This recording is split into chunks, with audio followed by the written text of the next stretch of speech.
is with great pride that I welcome you to Newport News Shipbuilding and to the christening of CVN 79 John F. Kennedy.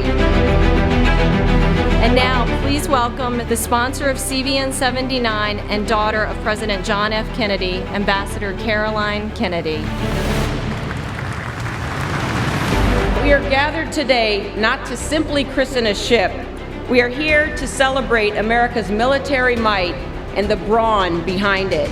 We are here to celebrate innovation, pride, and perseverance. That is the American way. Since the first cut of steel 9 years ago, thousands of shipbuilders have brought incredible integrity, skill, and innovation to bear, working around the clock in pouring down rain, unrelenting humidity, bitter cold, to create this magnificent marvel beside us. They continue to overcome physical and technological challenges that we refer to as the romance of shipbuilding, and they rise to every challenge. This ship represents what President John F. Kennedy meant to the United States of America and to the world. As president, he lifted our ambitions towards the skies and challenged the nation to be better, to be a more perfect union.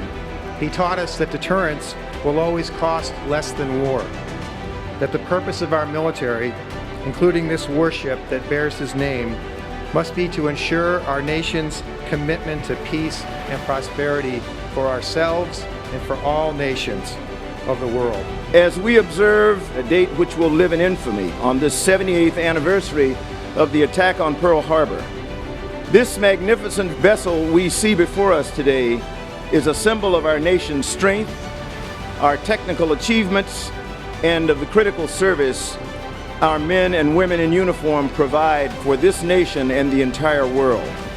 The USS John F. Kennedy will sail our seas proudly.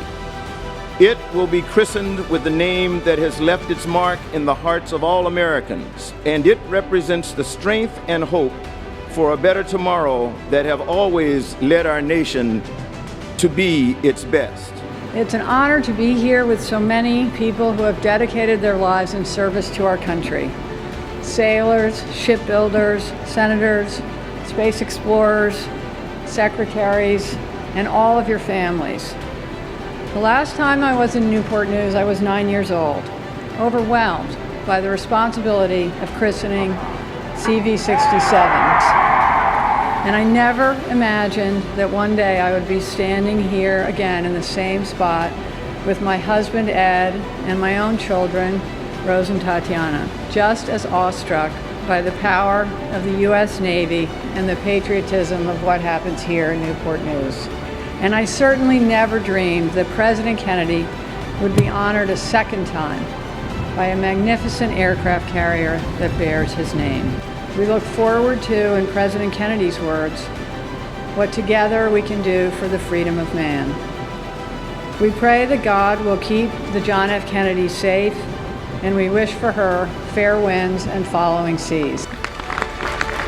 Ladies and gentlemen, it is now the moment we have all been waiting for. The relationship between a ship sponsor and her crew is a special one. When she christens the ship today, Ambassador Kennedy will not only officially name CVN 79 for her father, it is said that she will also impart her spirit onto the ship and her crew. I christen the United States ship John F. Kennedy. May God bless this ship and all who sail in her.